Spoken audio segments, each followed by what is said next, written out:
My name is Bob Crippen. I had the honor, along with my friend John Young, of flying the first space shuttle into orbit back in April of 1981. It was a fantastic flight, one that I'll always remember. The shuttle has done some magnificent things. It has revolutionized the way we fly in space, and it's done things that we couldn't have done with any other kind of vehicle. We also have revolutionized our knowledge of the solar system and of the universe with missions like Magellan, Galileo, and the Hubble Space Telescope. Then we went on to work international relations by flying up to the Russian Mir, and that relationship has allowed us to build the greatest engineering marvel of all, the International Space Station. You can be proud of what the Space Shuttle has accomplished, and you are the ones that made it happen. I like to tell people that the Space Shuttle, it's not about hardware, it's not about software, it's not about propellants, it's about people. The American workforce can accomplish wondrous things, and you've proven that time and time again.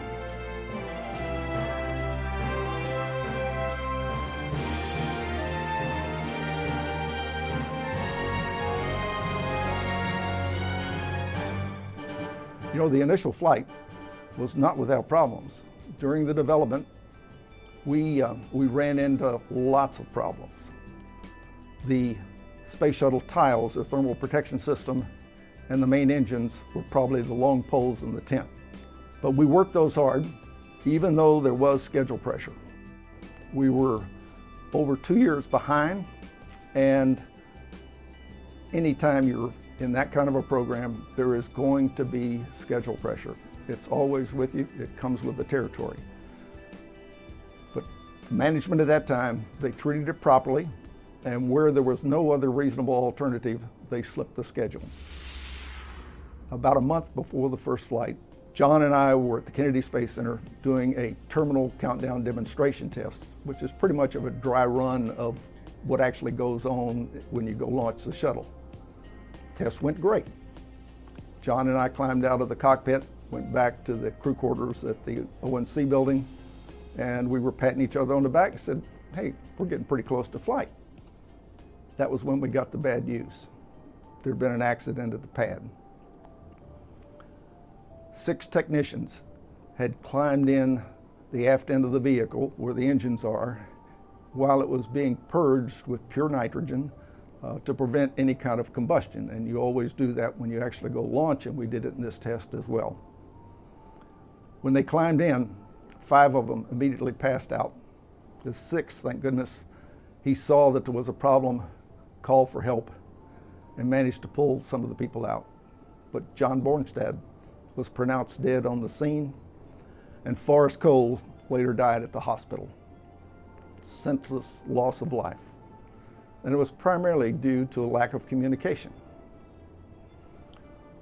When John and I climbed out of the cockpit, there was a special test they wanted to run, so they put in what we at the Kennedy Space Center call a DEVE, or a deviation to the procedure.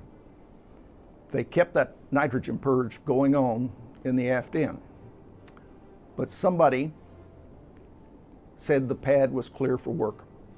So these 6 techs, they went ahead and climbed in the aft end. Meanwhile, the test team that was running the deviation, they weren't aware that that was going on. It was a horrendous accident, and it also proves that there is danger to those of you that are working on hardware and around propellants, just as there is danger to the crews that actually fly the shuttle. We depend on you, the people that are hands-on, touching the hardware, doing the software, touching the paper, to be our first line and our last line of defense.